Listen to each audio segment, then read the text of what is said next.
Assalamualaikum warahmatullahi wabarakatuh. Izin memperkenalkan diri, nama saya Siti Ayuni dengan NPM 2117051068 dari kelas C Ilmu Komputer. Di sini saya akan menjelaskan mengenai CPU 8 bit yang merupakan soal bonus UAS POK, mata kuliah POK mengantar organisasi komputer. Di sini saya akan membuka terlebih dahulu logism. Nah, di sini terlihat bahwasannya terdapat komponen-komponen seperti ROM, RAM, LED control, LED matrix, TTY, disk, keyboard, pin clear, pin start stop, reset, dan clock. Pertama-tama kita dapat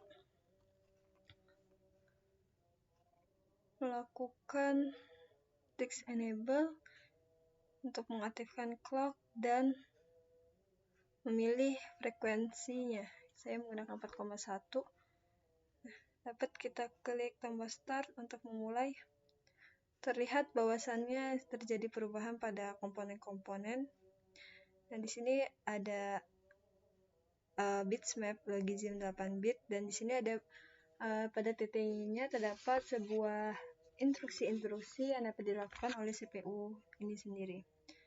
Selanjutnya di sini saya akan menjelaskan mengenai bagaimana sih caranya logism 8 bit atau gambar lainnya yang akan tampil pada LED matrix tersebut. Kita dapat memilih atau menginputkan 5. Di sini terlihat gambar, dan di bawahnya ada list bitsmap yang dapat dipilih. Misalkan kita pilih 4. Nah, di sini akan berubah gambarnya. Nah, di sini saya akan menjelaskan bagaimana perubahan itu dapat terjadi. Yang pertama-tama, ketika kita menginputkan sebuah angka atau sesuai dengan ada yang di TTY, maka akan diteruskan inputan tersebut akan diteruskan ke dalam CPU. Pada CPU ini berisi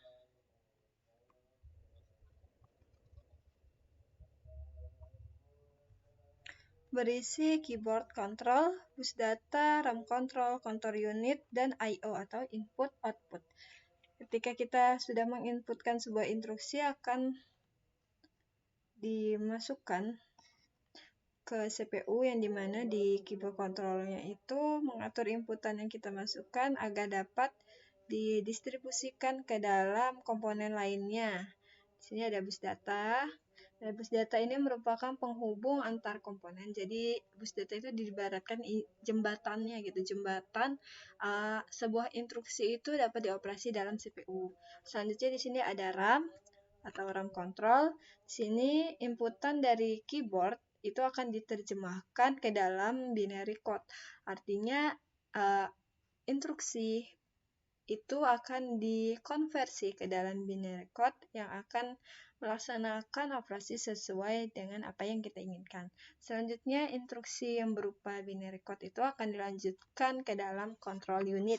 Nah, di sini akan terjadi sinkronisasi atau pengaturan inputan agar menghasilkan output sesuai dengan yang kita inginkan. Selanjutnya, instruksi akan lanjut ke dalam I/O, yang dimana input itu mengatur input apa yang kita inginkan, sedangkan outputnya itu mengatur output apa yang akan dihasilkan.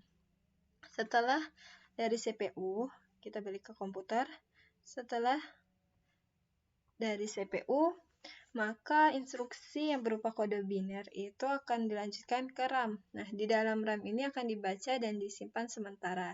Dapat dikatakan jika arus listrik pada CPU itu mati atau tidak dialiri arus listrik, maka data atau instruksi berisi kode biner itu akan hilang, akan kembali lagi ke awal gitu, dalam kondisi awal jika di RAM.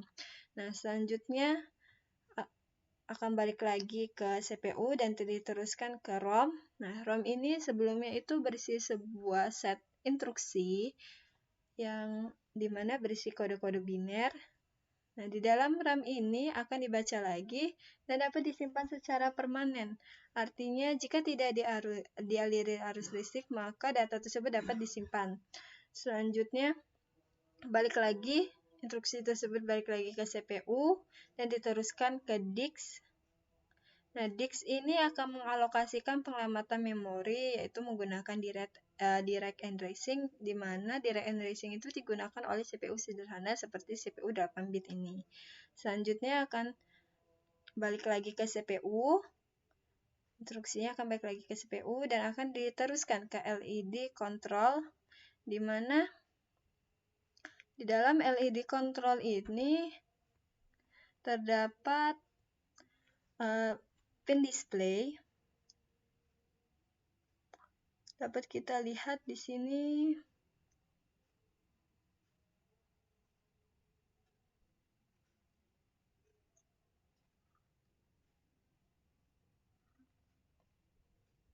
Berisi beberapa matriks yang terdiri dari 32 kolom dan 32 baris yang menandakan bahwasannya pin instruksi itu sejumlah 1024, di mana di dalam LED control ini akan dilanjutkan ke dalam LED matrix. Nah, di sini akan tampil bits map sesuai dengan pilihan yang kita inputkan sebelumnya. Sini saya akan menjelaskan bagaimana bitmap itu dapat terbentuk. Nah, di sini terlihat bahwasannya beberapa bitmap dapat ditampilkan atau dapat di-outputkan pada LED matrix pada CPU 8 bit.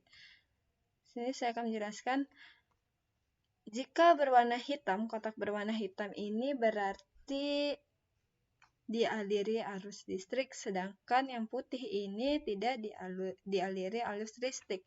Di sini terdapat kode-kode.